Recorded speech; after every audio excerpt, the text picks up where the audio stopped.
지난 시간에 첫 번째 운동하는 물체가 갖는 첫 번째 물리량으로 운동량과 뭐에 대한 얘기 했었냐면 충격량에 대한 얘기를 했었는데 둘 다 정확하게 머릿속에 넣고 계산하셔야 되는 거 얘네들 모두 다 방향 가지고 있는 벡터 값이기 때문에 벡터 계산하셔야 오류 없다. 됐니? 라고 하는 거죠. 그 중에서 첫 번째 여러분들이 알고 있는 운동량이라고 하는 건 그 방향 그 빠르기로 계속 가려는 운동 관성의 크기를 얘기한다.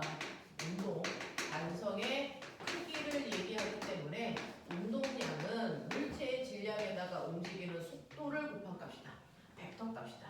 됐어? 근데 가다가 어떤 물체가 벽이랑 충돌을 하게 되면 그 충돌에 의해서 물체가 튕겨 나오는 일이 발생을 합니다.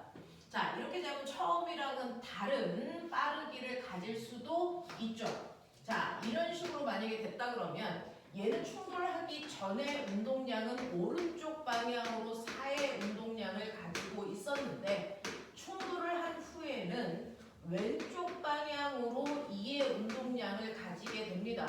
자, 이런 식으로 운동량이 변하게 되면 이 운동량의 변화량은 무조건 나중값에서 처음값을 빼는 게 맞거든요. 그래서 왼쪽 방향의 2의 운동량에서 오른쪽 방향의 4의 운동량을 빼니 얘는 운동량의 총 변화량이 왼쪽 방향으로 6만큼의 운동량의 변화량이 생깁니다. 요 얘기였어요. 그죠? 자, 그러면 이 운동량의 변화량을 우리는 또 다른 의미로 뭐라 그럴 수 있냐면 충격량이라고 표현을 하더라. 자, 충격량이라는 건 운동량의 변화량을 얘기하는 값으로 이 운동량이 왜 바뀌었니? 라고 하는 이유를 설명하는 건데 이 운동량의 변화는 물체가 벽이랑 충돌하는 순간 받은 힘에다가 그 힘을 받은 시간의 곱으로 표현한다. 이게 바로 전체 운동량의 변화량을 일으키는 원인이다. 그 중에서 얘 충격량이 운동량이 마이너스 6만큼 변했기 때문에 충격량도 마이너스 6. 그 중에서 마이너스의 의미는 부딪힐 때 이 아이가 왼쪽 방향이라고 하는 우리가 맨 처음에 왼쪽을 마이너스로 놨기 때문에 왼쪽 방향으로 힘받았기 때문이다. 그러면 얼마만큼의 힘을 얼마만큼의 시간으로 받았냐라고 하는 것만 해결하시면 되는데 이 시간은 여기서 날아오기 시작해서 날아가는 게 아니고요. 벽에 부딪혀서 벽에서 튕겨 나갈 때까지 다시 말해서 벽이랑 접촉되어 있는 그 시간만 계산하시는 거라서 만약에 0.1초 걸렸어요. 그러면 0.1초라고 하는 시간 동안에 운동량의 변화량이 6만큼 일어나려면 순간 벽으로부터 왼쪽 방향으로 60만큼의 힘을 받았어야 된다는 걸 확인할 수 있다. 또 접촉 시간이 만약에 0.1초가 아니고 1초였다면 얘는 왼쪽 방향으로 6이라는 힘으로 운동량의 변화를 만들어낼 수 있었다라는 겁니다. 그래서 여러분들이 기억하시는 것처럼 충격량이라고 하는 전체 크기가 일정할 때는 접촉 시간이 길수록 받는 힘의 크기가 줄어들어서 안정적이다라는 것도 기억했어요. 그렇죠? 그래서 첫 번째는 운동량과 충격량 사이의 관계를 정확하게 머릿속에서 해결할 수 있는지 보셔야 되고요. 두 번째는 움직이는 물체가 갖는 물리량에는 운동량뿐만 아니라 일과 에너지라고 하는 개념도 가지고 있는데 이 둘의 차이점은 뭐냐면요. 운동량과 충격량은 방향을 가지고 있는 벡터의 개념이었는데 일과 에너지는 방향이 없습니다. 얘는 스칼라 값입니다. 그래서 이렇게 된다. 그 중에서 첫 번째 1이라고 하는 건 중학교 3학년 내신 어떤 물체가 외부로부터 힘을 받아서 힘을 받은 방향으로 물체를 이동시켰을 때 생기는 물리량을 1이라고 해요. 그래서 물체를 힘을 주어 힘준 방향으로 이동시켜야 된다. 그래서 어느 방향으로 움직였느냐에 따라서 똑같은 힘을 주더라도 하늘의 양은 달라. 그래서 똑같이 10N의 힘으로 2m 밀고 가는 행위를 하더라도요. 내가 물체가 움직인 것과 같은 방향으로 힘을 줬냐? 아니면 비스듬한 방향으로 힘을 줘서 2m를 끌고 갔냐? 아니면 수직한 방향으로 힘을 줘서 2m 끌고 갔느냐에 따라서 세 가지 일의 크기가 다 달랐어. 첫 번째 1번 같은 경우에는 온전히 10N의 힘을 이동한 방향으로 줬기 때문에 2m 밀고 가서 두 번째 같은 경우에 물체가 움직인 방향과 30도의 각도를 이뤘다고 치자. 그러면 실제로 물체가 움직인 방향으로 사용한 힘은 얼마입니까? 얘는 5루트 2예요. 5루트 3이에요. 자, 5루트 3이라고 하는 힘으로 2m 밀고 갔기 때문에 얘는 10루트 3이라는 대략 17 정도의 일밖에 안 했다 라는 겁니다. 자, 그런가 하면 각도가 30도가 아니고 각도가 90도 방향으로요. 물체가 움직인 방향과 힘준 방향이 90도를 이룬다면 물체를 이동시킨 방향으로 사용한 힘이 하나도 없기 때문에 아무리 물체가 움직이더라도 한 일은 존재할 수 없다. 이 얘기였어요. 그래서 힘을 준 방향과 이동 방향이 90도일 때 한 일은 존재할 수 없다라는 것도 기억해야 된다. 되겠지? 자, 그런가 하면 이렇게 움직이고 있는 물체 또한 일할 수 있는 능력이라는 에너지를 갖는데 그 에너지, 운동 에너지 구하는 식 2분의 1 mv 제곱, 위치 에너지 구하는 식 mgh 이게 중요한 게 아니고요. 사실 어떤 하나의 물체가 여러분들이 보시는 것처럼 오른쪽 방향으로 16톤의 힘을 줘서 2m 끌고 가는 동안에 사실은 내가 준 힘만 작용하는 게 아니다. 물체와 바닥면 사이의 운동을 방해하는 방향으로 마찰력이라는 힘도 존재할 거고 중력이라는 것도 존재할 거고 바닥면이 물체를 밀어 올리는 수직항력도 존재한다. 이렇게 다양한 힘들이 존재했을 때 그 힘들이 한 일을 표현해 보면 첫 번째, 사람이 준 힘이 한 일은 물체가 움직인 방향과 나란하게 같은 방향으로 힘을 줬기 때문에 같은 방향 플러스 방향으로 10N의 힘을 온전히 줘서 2m 밀고 가서 사람이 한 일은 플러스 20J로 표현된다. 근데 마찰이 한 일은 어떻다? 마찰이 한 일은 물체가 운동하는 방향과 반대 방향으로 사용된 힘이기 때문에 뭐라고 쓴다? 마이너스 4로 써야 된다. 자, 그 반대 방향으로 사용된 4N의 힘이 2m 움직이는 동안 작용했기 때문에 마찰이 한 일은 마이너스 8줄로 표현하는 게 맞다 라는 거였고요. 자, 세 번째, 중력이 한 일은 얼마니? 라고 하는 중력 또는 수직항력이 한 일은 물체가 움직인 운동 방향과 힘 방향이 90도이기 때문에 아까 보신 것처럼 이동 방향으로 사용한 힘은 없어요. 그러니까 아무리 움직여도 그 힘으로 한 일은 존재하지 않는다. 이렇게 표현해요. 자, 그런가 하면 네 번째, 알자 힘이 한 일은 얼마니? 라고 하는 건데요. 여러분들이 이렇게 알자 힘을 보면 이거 합력을 구하는 방법은 이렇게 하시면 돼요. 여러분들이 알고 있는 것처럼 연직 방향으로 작용한 힘들은 연직 방향끼리 합력을 구합니다. 그래서 얘하고 얘 합력은 중력이 20이면 바닥면이 밀어 올리는 힘도 20. 그래서 얘 합력은 0입니다. 그렇죠? 그 다음에 수평 방향으로 작용한 힘은 수평 방향으로 작용한 힘들끼리만 합력을 구하시면 됩니다. 그러면 오른쪽으로 10N이고 왼쪽으로 4N이니까 얘는 오른쪽 방향으로 6N이라는 합력밖에 존재하지 않습니다. 그래서 저 물체는 오른쪽으로 움직이는 겁니다. 되겠어? 그래서 알자 힘이 한 일은 물체가 움직이는 것과 같은 방향으로 6N의 힘이 작용합니다. 거기에다가 2를 곱하면 되니까 알자 힘이 한 일은 운동 방향으로 12줄만큼의 일을 했습니다. 이렇게 된다 그랬어. 맞죠? 그래서 각각의 힘들이 한 일을 구하는 방법을 다시 머릿속에 넣자. 나중에 이거 이대로가 중학교 3학년 내신이거든요. 1학기. 이런 거 틀려오시면 문제 발생해요.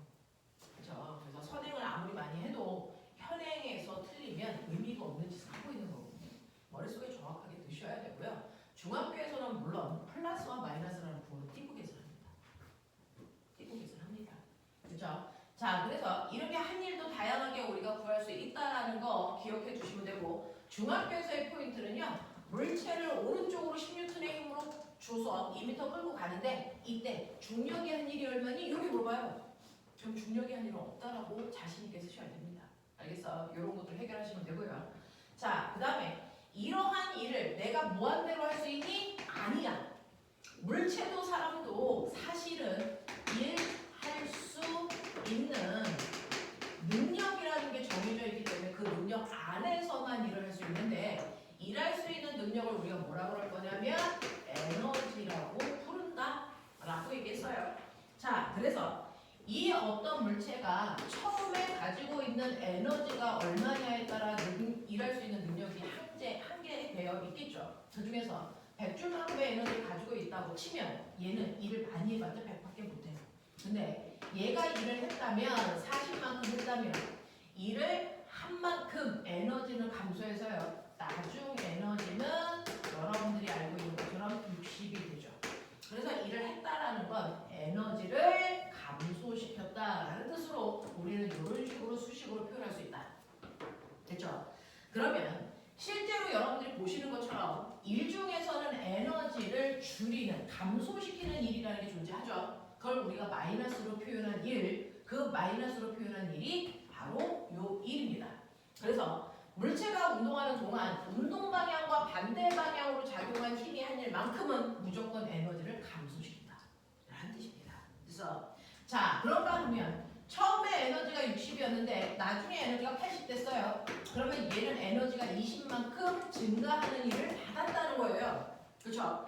그러면 에너지를 증가시키는 일을 우리 일상에서 일을 받았다라고 표현하지만 에너지를 증가시키는 일은 여러분들이 보시는 것처럼 요 일입니다.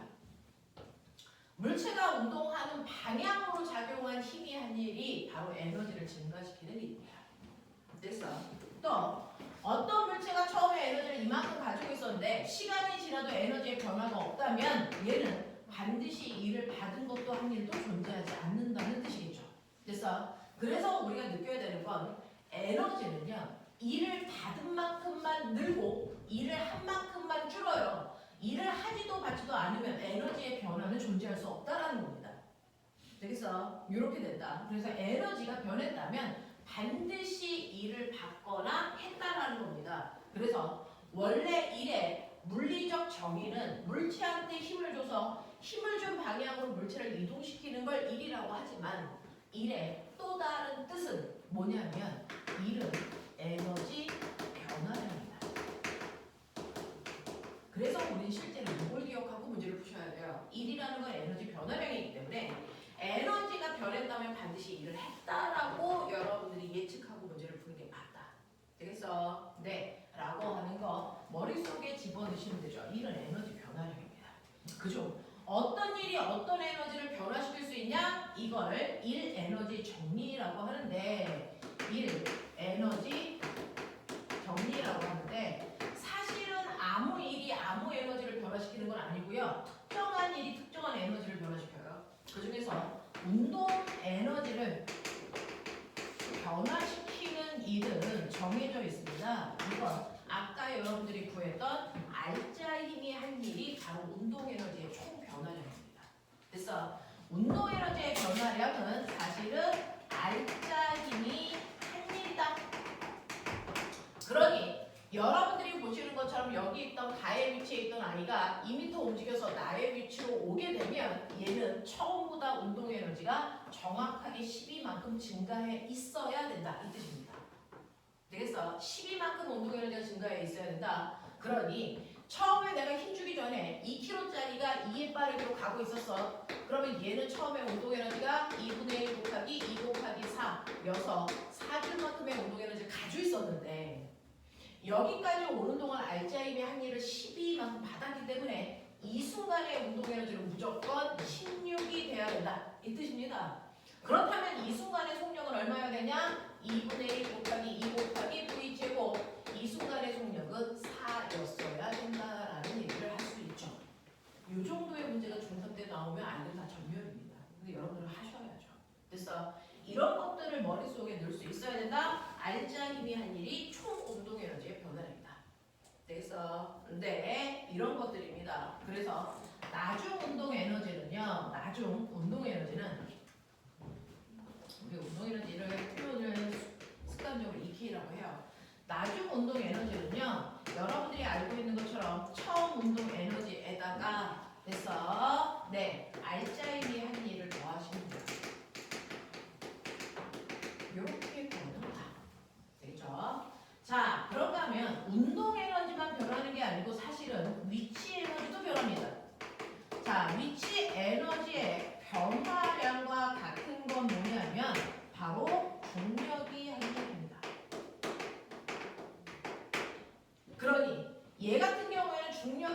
존재하지 않습니다. 그러니까 처음이나 나중이나 미치 에너지의 변화량이 없습니다. 이런 얘기예요. 되겠어? 이런 것들을 머릿속에 집어넣으셔야 제대로 문제를 해결할 수 있다. 자, 그래서 머릿속에 빨리 집어넣으시면 되고, 여러분들이 알고 있는 것처럼, 우리가 알고 있는 것처럼 움직이는 물체가 갖는 에너지, 운동 에너지는요 2분의 1 mv 제곱으로 계산하죠. 그 중에서 운동 에너지를 구할 때 m이라는 건 당연히 질량이죠. 그리고 우리는 표준 단위로 계산하니까 당연히 질량 단위는 킬로그램으로만 계산 가능하죠. 그 다음에 V는 뭡니까? 운동 에너지 구할 때 V의 정체 속력이죠. 왜냐하면 에너지는 방향을 갖지 않는 스칼라 값이니까 V는 속력의 제곱입니다. 됐죠? 그러니 어떤 물체가 수평으로 2의 빠르기로 던지던 수직으로 2의 빠르기로 던지던 비스듬한 방향으로 2의 빠르기로 던지는 그 순간의 운동 에너지는 1번, 2번, 3번 다 같은 양이다. 알겠어? 이런 것들을 얘기합니다. 던지는 방향은 상관이 없다라는 얘기입니다. 자, 그러면 두 번째로요. 운동 에너지만 있는 게 아니고 위치 에너지라고 하는 걸 중학교 때는 위치 에너지라고 해. 근데 고등학교 때는 위치 에너지 단어에 안 써요. 자, 고등학교 때는 위치 에너지 대신에 포텐셜 에너지 이렇게 얘기하죠. 자, 포텐셜 에너지가 있는데 포텐셜 에너지는 사실은 중학교 3학년 때 배웠던 중력이 만든 중력 포텐셜 에너지가 있는 건 아니야. 또 뭐겠죠? 네, 용수철이 만든 탄성 포텐셜 에너지도 있고요. 그 다음에 전기가 만든 전기 포텐셜 에너지도 존재합니다. 됐어? 그래서 우리가 그냥 위치 에너지라고 하면 습관적으로 중력 위치 에너지만 기억하지만 사실은 위치 에너지의 종류는 이렇게 세 가지가 존재하죠. 그죠? 여러분들이 알고 있는 것처럼 사실은 중력 위치 에너지는요. 지구는 전체가 중력이라는 힘이 작용하는 공간, 네, 중력장이라고 합니다. 중력이라는 힘이 작용하는 공간을 우리가 멋진 말로 중력장이라고 해서 이 중력장에 반응하는 건 질량입니다. 질량을 가지고 있는 물체만 중력 방향으로 끌려갑니다. 그래서 질량을 가지고 있는 물체가 중력 방향으로 끌려가서 땅바닥에 질량이 m이 나이가 붙어있는 이유가 바로 중력이 있기 때문이고요. 중력이 없는 무중력 상태에서는 질량을 가지고 있는 물체는 어떤 힘도 받지 않겠죠. 자, 그래서 중력이 있는 공간에서 물체가 받는 힘의 크기가 바로 중력에 의해 생기는 힘이다. 그 중력이 작용하는 공간을 중력장, 그 중력장 쪽으로 질량이 있는 물체는 끌려간다. 그래서 모든 물체들은 땅바닥에 이렇게 붙어있는 이유가 바로 중력이 작용하기 때문이고 우리도 그렇습니다. 질량이 있기 때문에 땅바닥에 붙어있는 거죠. 그러면 이 물체는 항상 땅바닥 쪽으로 잡아당기는 중력이라고 하는 무게를 받아요. 그럼 얘를 들어 올리기 위해서 필요한 최소한의 힘은 당연히 mg입니다. 그 힘으로 물체를 이동시킨 거리를 곱하면 우리가 한 일이 나옵니다. 그래서 여기다 h를 곱해서 이 물체를 여기까지 끌어올릴 때 내가 한 일을 구했죠. 그럼 사람은 이만큼의 일을 했고요. 물체 입장에서는 그 일을 받았습니다. 그럼 물체가 일을 받은 만큼 뭐가 생깁니까? 물체한테 에너지가 생깁니다. 그래서 그 에너지를 우리 뭐라 그랬다? 바로 중력 위치 에너지라고 한 거다. 그래서 중력 위치의 에너지를 구하는 방법이 바로 물체를 들어올리는 사람이 할 일을 구하는 식 mg, h와 같다. 맞습니까? 요 얘기예요. 이 얘기입니다. 이해되죠? 네. 자, 그런가 하면 탄성 포텐셜 에너지라고 하는 건 뭐냐? 라고 얘기하면 여러분들이 보시는 것처럼 이렇게 용수철이 있다고 친다면 이러한 용수철의 특징은 뭐냐면 이번에 과거반 친구들도 엄청나게 많이 썼는데 용수철은 각각의 용수철마다 잡아당기는 데 필요한 힘의 크기가 달라요. 그렇죠? 자, 똑같은 힘을 줬을 때 늘어난 길이가 다 다르단 말이죠. 예를 들어 여기 줄게요. 예를 들어 가느다란 용수철이 있다면 가느다란 용수철한테는 10N이라는 힘을 줬을 때 얘가 훅 늘어나서 10cm 늘어나는 성질을 가지고 있는 용수철이라고 치자. 됐어? 네. 근데 두 번째 용수철은 단단하고 두꺼워요. 자, 단단하고 두꺼운 가까운 용수철에 똑같이 10N의 물체를 매달아봤자 늘어난 길이는 A와 B가 같지 않습니다. 단단한 용수철은 잘 늘어나지 않는 강성을 가지고 있어요. 그래서 얘는 10N의 물체를 매달면 겨우 2cm 늘어나는 용수철이라고 치자. 이렇게 돼요. 됐어. 그러면 누가 더 단단한지 누가 더 잘 늘어나는지를 사람들한테 표현하기 위해서 각각의 용수철은 그 용수철의 뭡니까? 용수철 상수 또는 탄성계수라고 부르는 값을 나타내 줍니다. 우리는 습관적으로 P를 표현하는데 그 용수철 상수는 각각의 용수철을 1m 잡아당기는 데 필요한 힘의 크기였다. 그러니 A라고 하는 아이는 10N의 힘을 주면 10cm 0.1m 늘어나. 그러면 이 아이를 1m 늘어나기 위해서는 우리가 얼마 힘을 줘야 되냐? 라고 하면 늘어나는 길이를 10배 늘려야 되니까 줘야 되는 힘의 크기도 정확하게 10배. 용수철은 작용하는 힘과 변형된 길이 사이에 정확하게 비례하는 관계를 갖기 때문에 우리가 예측할 수 있다. 그래서 얘를 1m 늘어나게 하기 위해서는요, 줘야 되는 힘은 100N의 힘이 필요하다. 그러니까 용수철 A의 용수철 상수는 100Nm/m라고 쓰는 게 맞다. 알겠습니까? 이 얘기예요.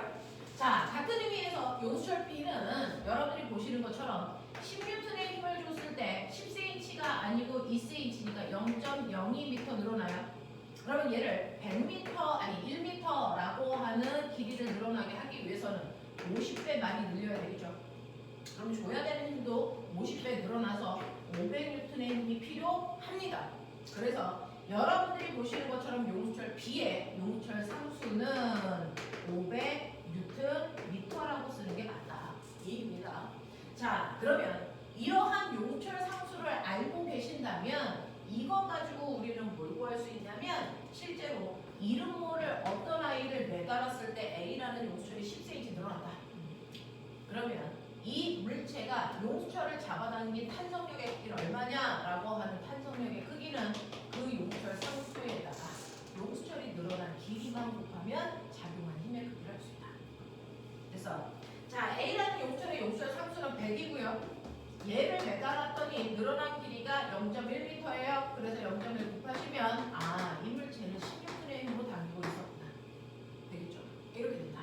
그래서 용수철에 작용하는 탄성력은 Kx 값으로 계산 가능하다.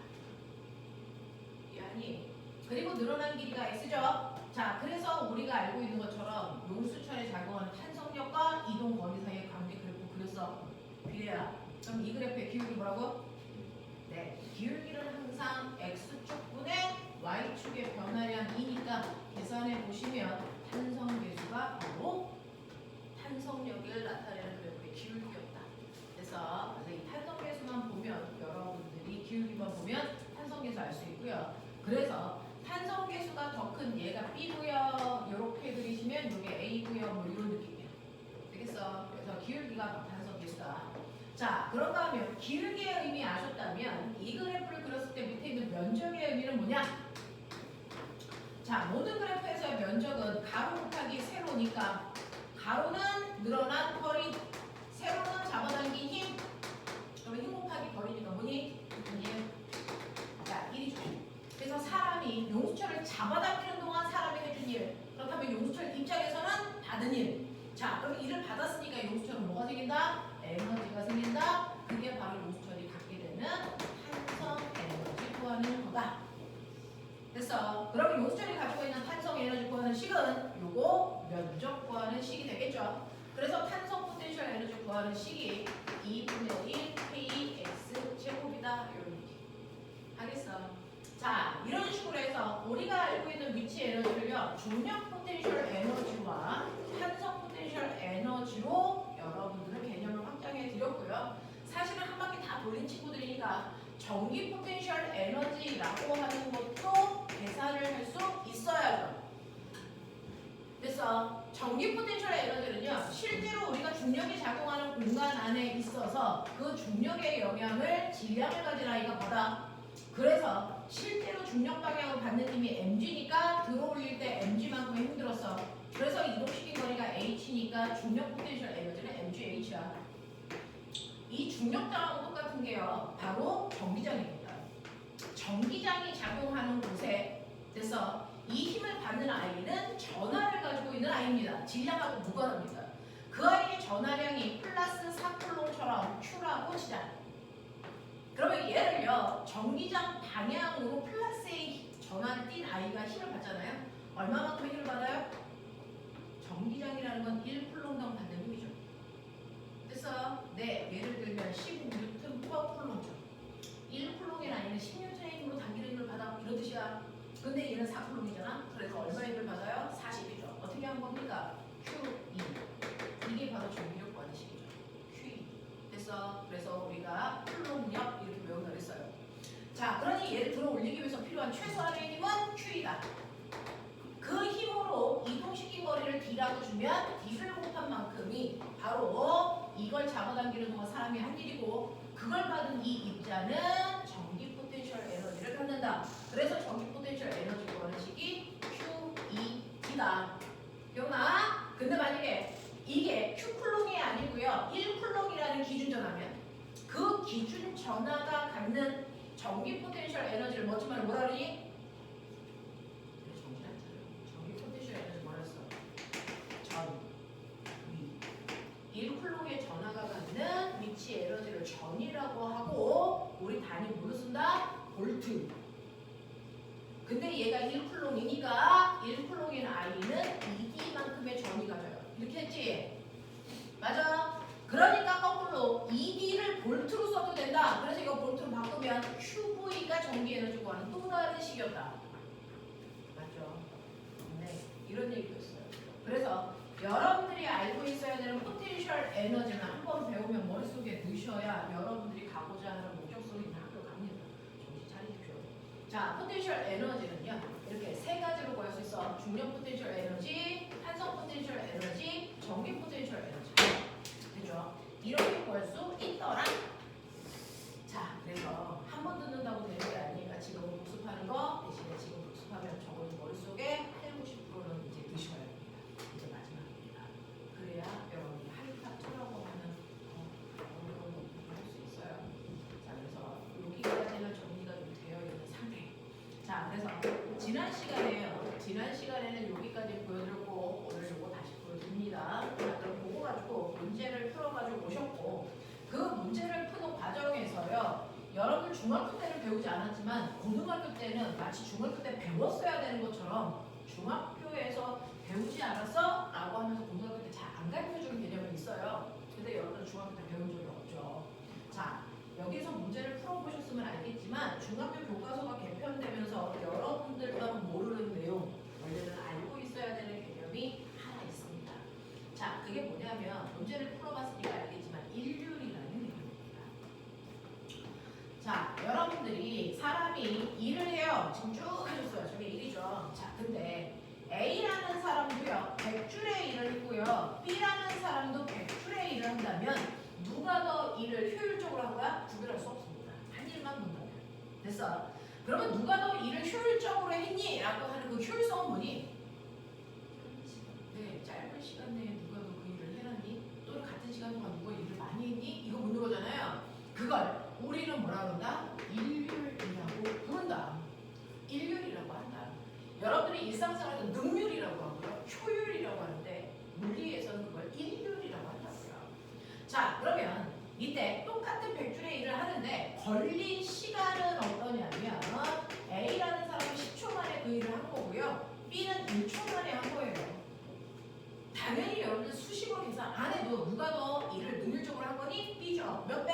10배. 이걸 단지 수식으로 표현하겠다는 거예요. 됐어? 그래서 일률이라고 하는 건 일을 한 양을 걸린 시간 초로 나눈 값이다.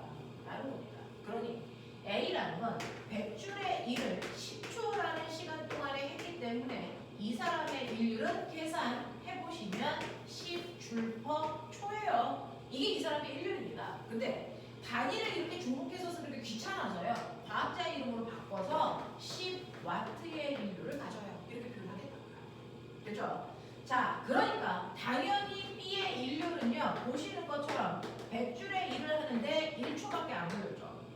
그러니까 B의 일률은 100W로요. A에 비해서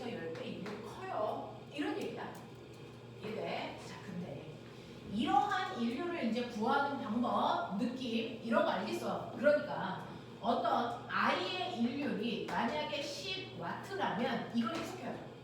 그럼 무슨 뜻이었어? 거꾸로 얘기하면 이 새끼는 1초당 10줄씩 일한다 이 뜻이죠.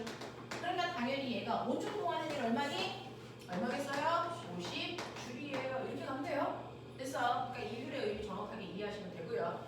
자, 근데 이러한 일률은 한 일을 총 나눈 건데 사실은 일을 우리는 힘 곱하기 거리로 계산했잖아요. 그걸 걸린 시간 총 나눈 거잖아요. 느낌 잡았어요? 자, 이거 어떻게 하면 돼요? 힘 곱하기 속력으로 막바로 계산할 수 있도록 하는. 그래서 아까 그 속력 그래프 나온 거 가지고 일률 구하는 문제가 있었어요. 그래서 아까 유치한이한테는 여기까지로 설명을 했었는데, 그렇죠? 이렇게 설명했었는데 사실은 원래는 이렇게 풀면 된다. 그래서 힘에다가 속력을 곱하시면 막바로 일률을 구할 수 있어요 라는 얘기입니다.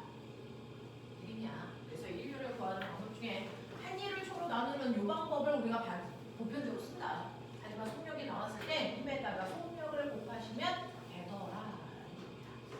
그래서 그래서 이런 개념도 여러분들이 이제 필요해서 보여드린 겁니다.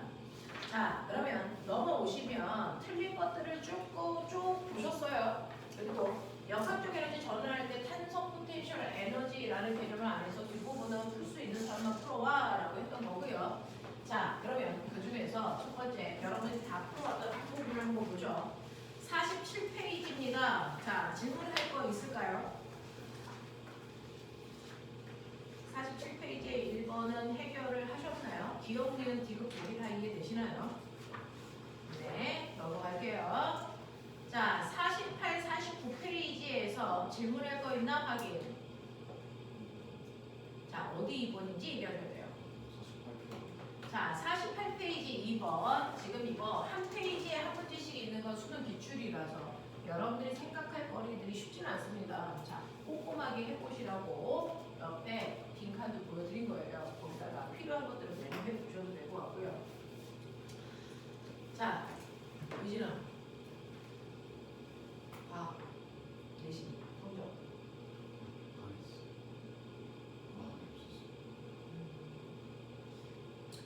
자, 우리는 시험을 다 끝난 거죠. 아직 시험 안 끝난 상태로 있는 사람은 없죠. 다 끝난 거 맞죠? 네. 자, 2번 보시면 그림은 직선 경로를 따라 한쪽 방향으로 운동하는 질량이 M인 물체의 운동량을 시간에 따라 나타낸 것입니다. 자, 오메가 우리는요. 물리는 그래프 해석력이에요. 그래서 그래프를 줬을 때 그 그래프를 얼마나 다양하게 해석할 수 있을까?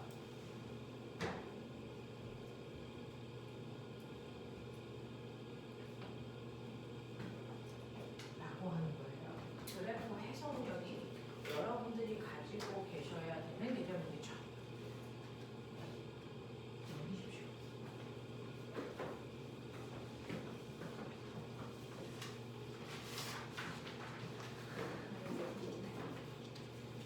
자, 보시면 물리는 결국은 그래프 해석이기 때문에 너네 맨날 와가지고 선생님이랑 첫 번째 하는 건 등가속도 운동 그래프 그리고 공식 외워오는 건 상식이야 라고 했습니다.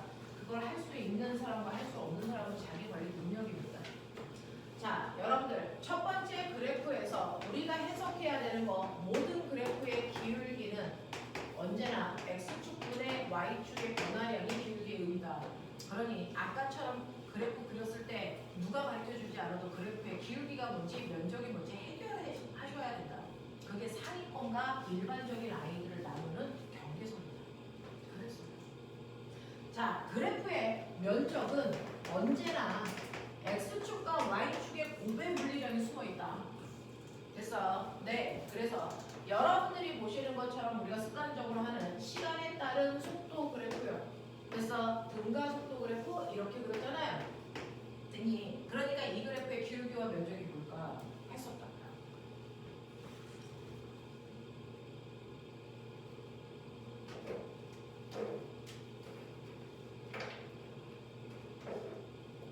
됐어요?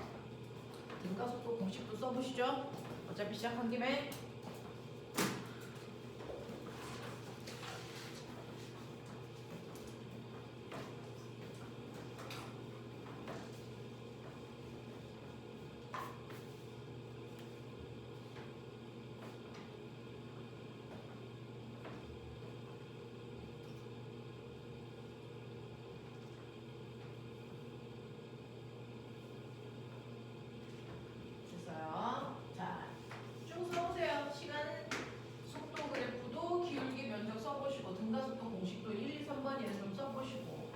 두 번째는 가속도 시간 그래프 이렇게 나왔어요. 그러면 이 그래프의 면적의 의미 뭐였지? 되게 오랜만에 하죠. 해보십시오. 그죠? 그 다음에 아까 우리 용수철의 탄성력 그래프 써드렸거든요. F는 KX 탄성력. 그래서 변형 냉비기. 이 그래프에서도 기울기와 면적의 의미가 있었던 거 아세요? 그 다음에 우리 또 뭐 했어요? FT. 뭐 생각나니? 네, FT 아일랜드 충격량이죠. 되겠습니까? 네. 그 다음에 여러분들이 저한테 질문한 그 2번은 운동량과 시간 그래프예요. 운동량과 시간 그래프입니다. 우리가 운동량을 P라고 표현해서 운동량 시간 그래프를 거기에서 이런 모습으로 그려봐 드렸네요.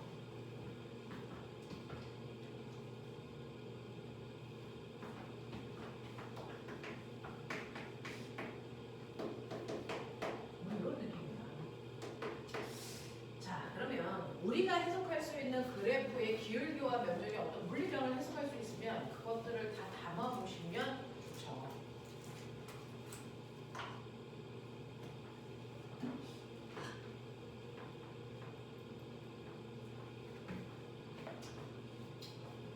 하는 김에 그냥 쭉 한번 살펴보시는 게 여러분들한테도 좋을 것 같으니까 선생님이 이렇게 내신 기간 끝나고 여러분들이 이제 오면 다시 한번 회복해 드리려고 노력하고 있어요.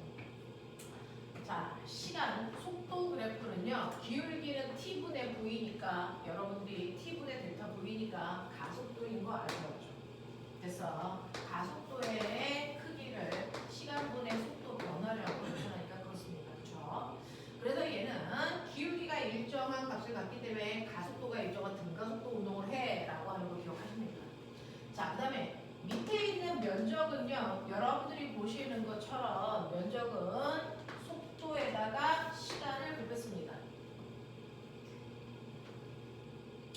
그래서 여러분들이 보시는 것처럼 밑에 있는 거는 뭐에다가 뭐를 곱한 거냐면 속력에다가 시간을 곱한 거니까 얘는 변이가 돼 라고 얘기하는 거였어요.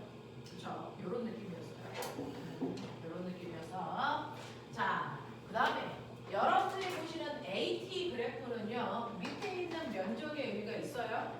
자, 그 면적도 똑같이 항상 X축과 Y축의 곱이니까 AT죠. 그러면 AT가 뭘까 보시면 넘겨보시면 얘는 속도 변화량이구나 라고 하는 것도 기억하고 계십니다. 그죠? 네, 머리로만 외우지 말고 몸에 익숙해지게 하셔야 됩니다. 자, 그 다음에 여러분들이 보시는 탄성력 그래프에서 기울기는요 X축분의 Y축의 변화량 물질 상수 그리고 밑에 있는 게 바로 탄성 포텐셜 에너지로 2분의 1 kx죠. 되겠죠? 그 다음에 힘하고 시간 그래프가 나오시면요. 됐죠? 이게 속도 시간 그래프면 밑에 있는 게 거리였어요. 여기가 속도입니다. 그죠? 속도 시간 그래프는 근데 힘 시간 그래프는 거리가 아니고 충격량이라는 운동량의 변화라는 얘기입니다. 기억나? 자, 그 다음에 여러분들 보시는 다섯 번째 그래프는 운동량 그래프거든요. 자, 운동량 그래프인데 이 그래프를요. 여러분들이 보시면 거기 있는 문제는 질량이 m자리라고 했는데 느껴보시라고 여기다가 그 문제하고 다르게 선생님이 숫자를 한번 줘보시면 여기가 2kg 운동량의 단위가 미터/촌이가 이렇게 쓰게요. 자, 얘는 어떤 물체 2kg짜리의 운동을 3초, 5초, 0초부터 5초까지의 운동량의 변화량을 나타낸 값이야 라고 얘기하자. 그러면 처음에는 0초부터 4초까지는 운동량이 어땠니? 안 변했어. 그래서 운동량의 변화량이 없으니까 충격량이 0이야. 충격량이 0이라는 얘기는 힘을 받은 적이 없다는 얘기야. 그렇죠? 그랬다가 여기서부터 운동량이 변해? 여기서부터 힘 받았어 이 뜻입니다. 이때 받은 힘이 얼마일까요?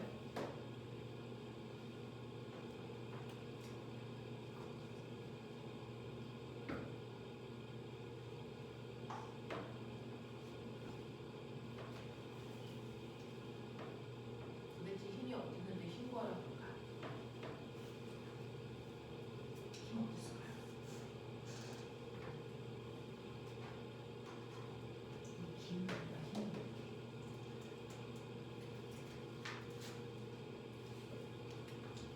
네요. 지금 보시면 기울기는 x축분의 y축의 변화량이고요. 시간분의 운동량의 변화량이야. 맞아? 기울기는. 그렇죠? 시간분의 운동량의 변화량인데 운동량의 변화량은 충격량을 얘기하는 거죠. 충격량을 얘기하는 거죠. 그걸 키우는 거죠. 그러니까 힘이 나죠.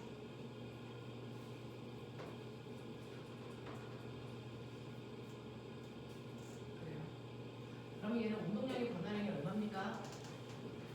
마이너스 1죠. 그걸 걸린 시간 대충으로 나누시면 얘는 받은 힘이 마이너스 1이죠. 무슨 말입니까? 운동 방향과 반대 방향으로 1N의 힘을 주고 있는 얘기예요. 그럼 당연히 속력이 줄겠죠. 그래서 멈추는 겁니다. 그래서 운동량이 빵된 겁니다. 이런 뜻이야. 어떻게? 자, 그렇다면 꼬매나 얘가 5초 동안 간 거리는 얼마일까요? 빨리 해. 5초 동안 간 거리가 얼마일까요? 0초부터 5초 동안 총 간 거리. 구하십시오.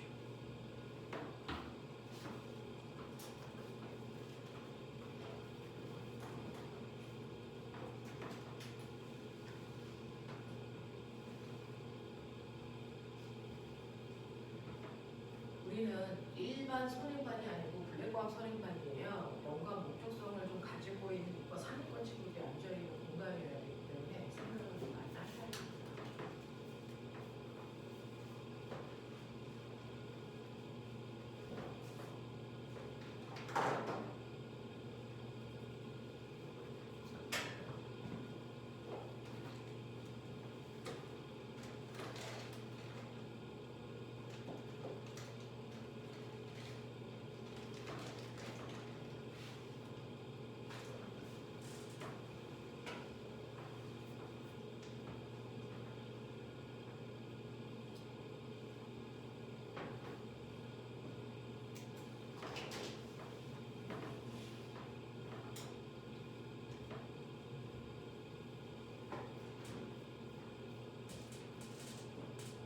한 사람 먼저 얘기해.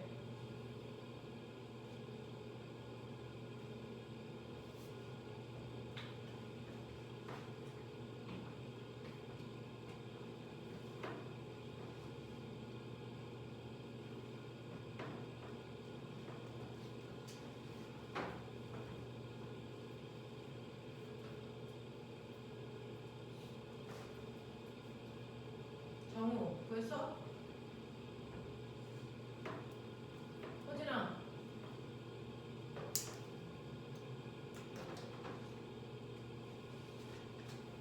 자, 이제 평범하지 않은 머리를 만들어보죠.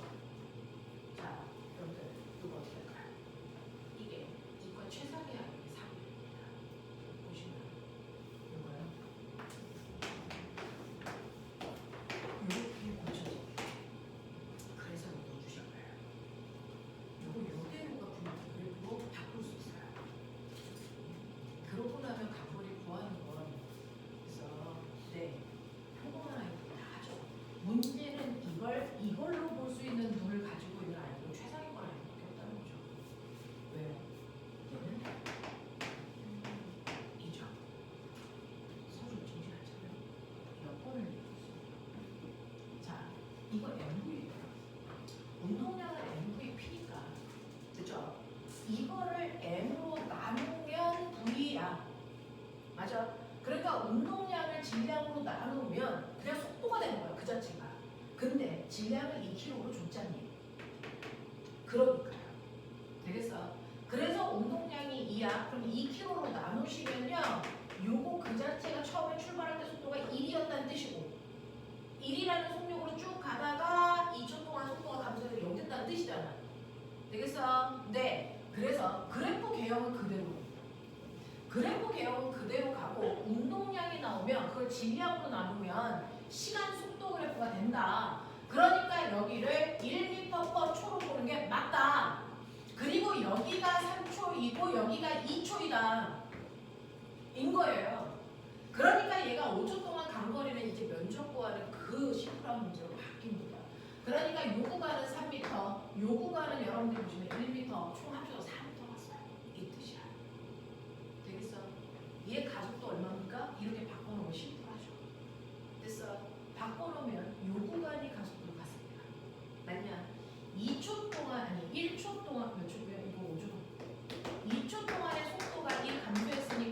얘는 가속도가 마이너스 0.5의 가속도를 갖습니다. 이런 얘기야. 그래서 이렇게 바꿔드리면 물어 다 풉니다. 어떤 애가 힌트 조금만 주면 더 다 풀어요. 힌트를 받고 푸는 건 평범한 애들 거예요. 없이 푸는 게 관건인 거죠. 그래서 여기서 여기로 갈 수 있게끔 여러분들이 공부하시는 거예요.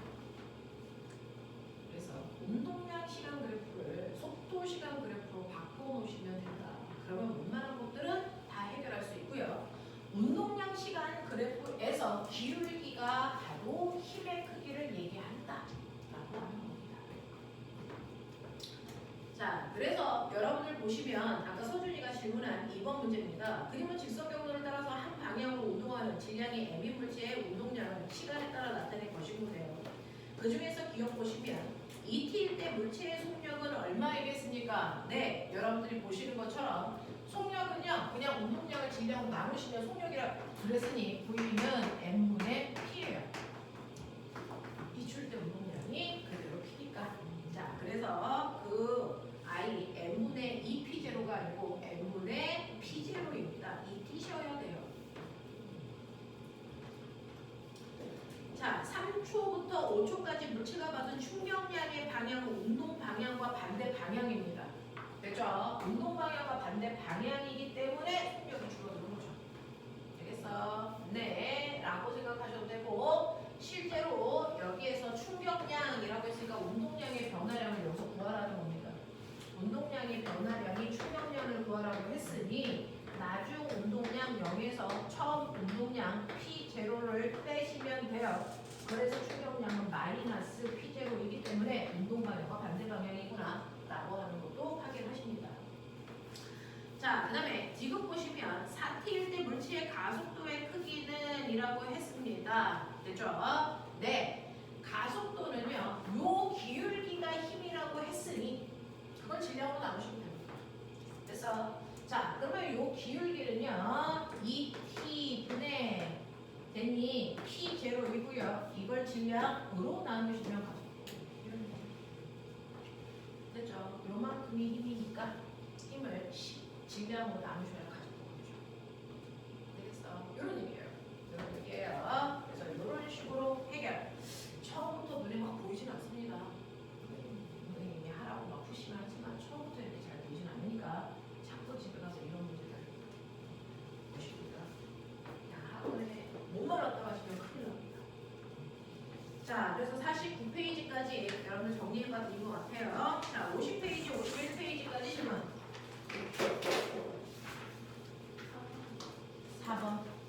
4번. 네. 자, 4번 보시면 그림가와 같이 마찰이 없는 수평면에서 질량이 4kg의 물체에 수평 방향으로 일정한 크기의 힘을 운동 방향으로 계속 작용하였다.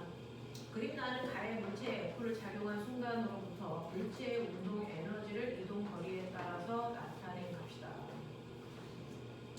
자, 이번에는요 거리 운동 에너지 그래프예요. 그죠? 자, 여기에 대한 설명으로 옳은 것을 찾아보자라고 얘기했습니다. 자, 보시면 운동 에너지와 거리 사이의 그래프를 이런 식으로 그렸습니다. 처음에는 운동 에너지 32, 그리고 10m 간 후의 운동 에너지는 72라고 하는 값이 나왔어요. 자, 그럼 이거 느끼시면 처음부터 운동 에너지 있었다는 건 처음부터 물체는 속도를 가지고 움직이고 있었다는 거고요. 이 물체의 질량은 얼마냐면 4kg짜리를 얘기한다. 그러니까 이 처음부터 4kg짜리가 가고 있었구나라는 겁니다. 처음에 운동 에너지 32 가지고 있었으니까 처음에 속도는 2분의 1 곱하기 4 곱하기 속력의 제곱이 32야 하시면 되겠죠? 되겠어? 그러니까 처음에 속력이 4였네 라고 하는 거를 여러분들이 느끼시면 되겠죠? 이런 거를 네가 찾아서 하려고 해야죠. 그죠? 네, 움직이셔야 당연합니다. 자, 그리고 나서 10초가 지난, 아니 10m 간 후에 얘는 운동 에너지가 72로 여러분들이 보시면 운동 에너지 얼마 증가했습니까? 얼마 증가했어요? 40kg의 운동 에너지가 증가했죠. 자, 우리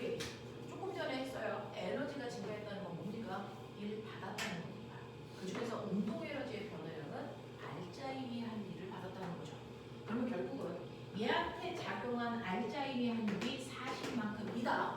더군다나 플러스 이다. 그러니까 물체가 가는 방향으로 알자힘이 작용했다. 맞습니까? 자, 10m만큼 갔다. 그러면 알자힘은 얼마다? 알자힘에다가 밀도간 거리를 곱하면 10이니까 아, 얘는 4N의 알자힘을 받고 있는 상태였구나.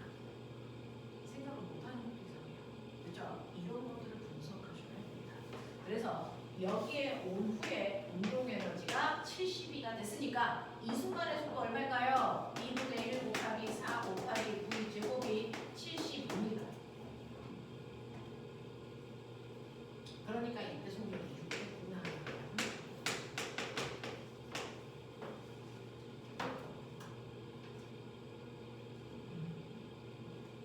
자, 그렇다면 기억 보시면 물체에 F를 작용하기 전 물체의 속력이 4였니? 그랬네요.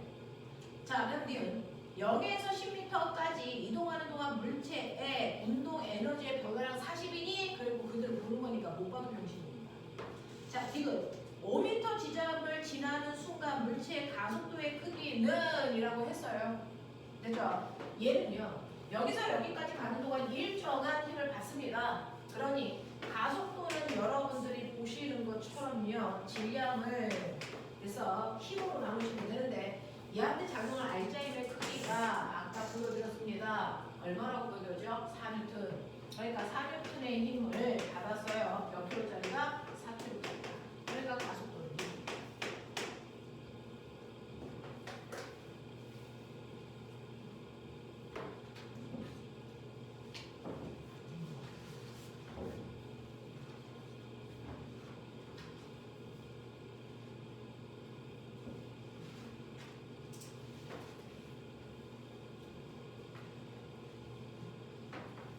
자, 여기서 보면 여기 봐.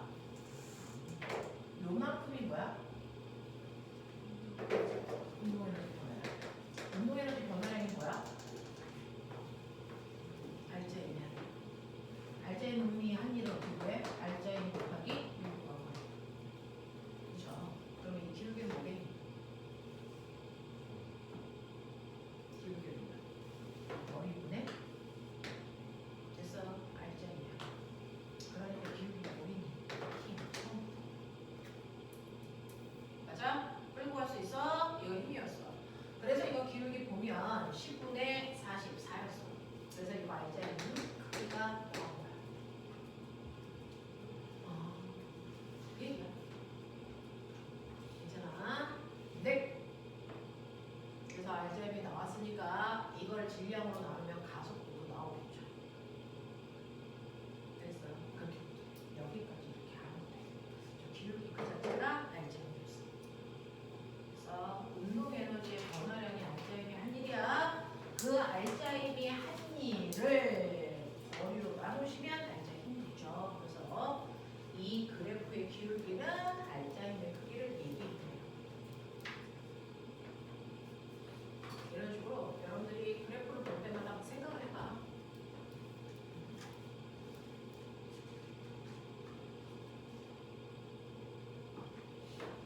그렇죠? 그래서 어떤 의미를 가지고 있는 물리량이 나타나는 수도 있으니까 보시면 좋을 것 같아. 그래서 예쁘게 옆에 빈 칸에다가 이런 것들 다 메모하셔야 나중에 시간이 좀더 볼 수 있어요. 자, 52, 53페이지요. 혹시 질문 있는지 볼게요.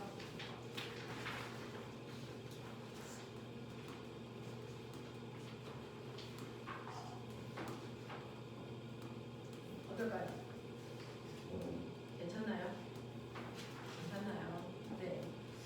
자, 그 다음에 넘기시면 54페이지에 질문 있을까요? 네? 90.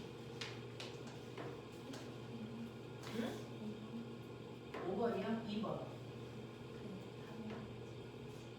뭐라는 거야? 아, 5번 질문이 뭐고요? 네. 자, 다음 그림 가와 같이 매끄러운 수평면 위에 정지해 있는 10kg의 물체에 수평면과 60도를 이루는 각도로 일정한 크기의 힘을 줬어. 자, 수평으로 움직였어. 자, 그랬을 때 시간에 따른 속도 변화를 그래프로 그리니까 이런 그래프가 나와. 자, 그럼 여기에 대한 설명으로 맞는 걸 찾아봐라고 하는 VT 그래프니까 VT 그래프 보자마자 습관적으로 누가 안 가르쳐줘도 기울기는 가속도, 면적은 간거리 쓰고 싶은 본능이 있어야죠.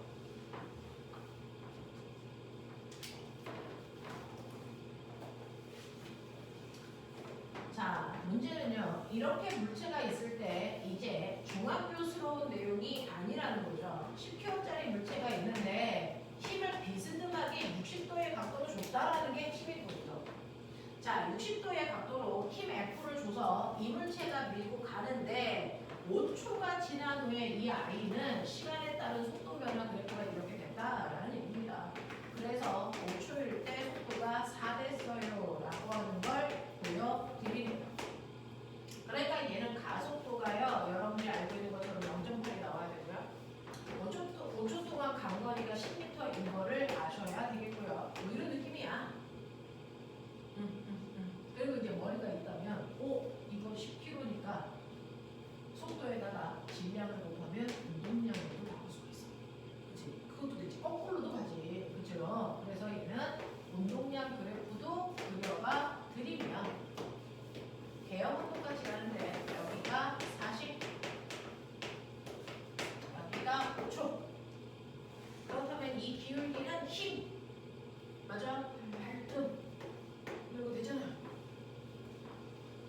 그죠? 뭐 이런 느낌이야. 이런 느낌이야.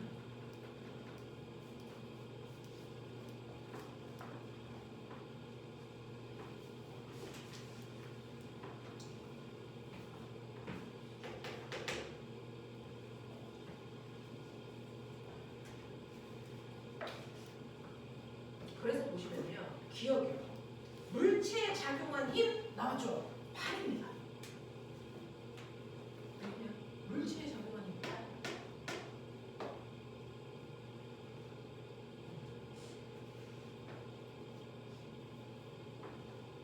물체에 작용한 힘이 팔이야. 이 힘이 발제. 그러니까 얘는 이쪽으로 FM을 주잖아. 그러면 사실은 물체를 이동하는 이 방향으로 팔뉴턴의 힘이 작용하고 있다는 거야 지금. 그 뜻이야. 그런 거면은 사실은 이 힘은요. 그래서 수평 방향과 수직 방향으로 F를 분해했을 때 이 크기로 사실은 얘는 F 코사인 세타가 8이라는 얘기야. 맞아?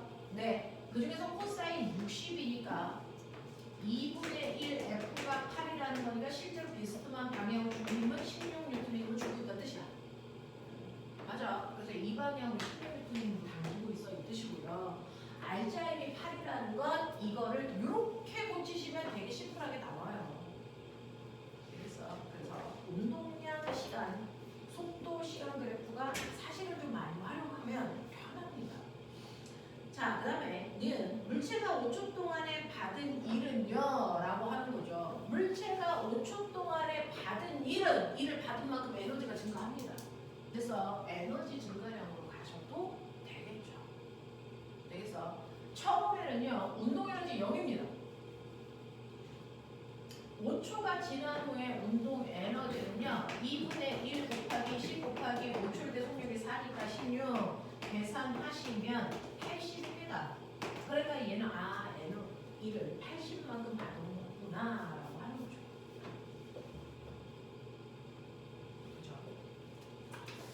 자, 그 다음에 0에서 5초 동안의 일률은 얼마이겠습니까?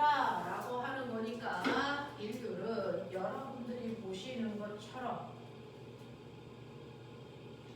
자, 5초 동안에 받은 일률은 얼마입니까?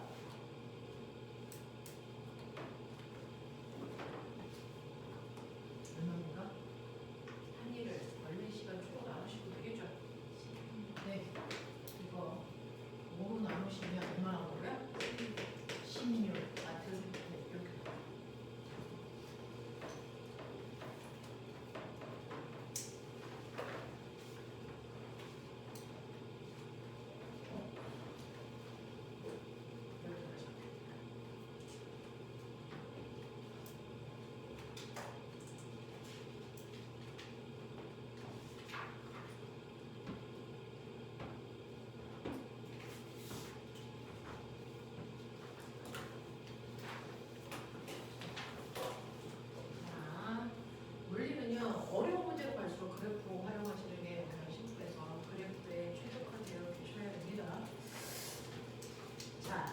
번째는요, 여러분들 아까 했던 일과 에너지에 해당되는 문제라서 조금 있다가 그것도 우리 같이 하고요. 그 전에 이거 한번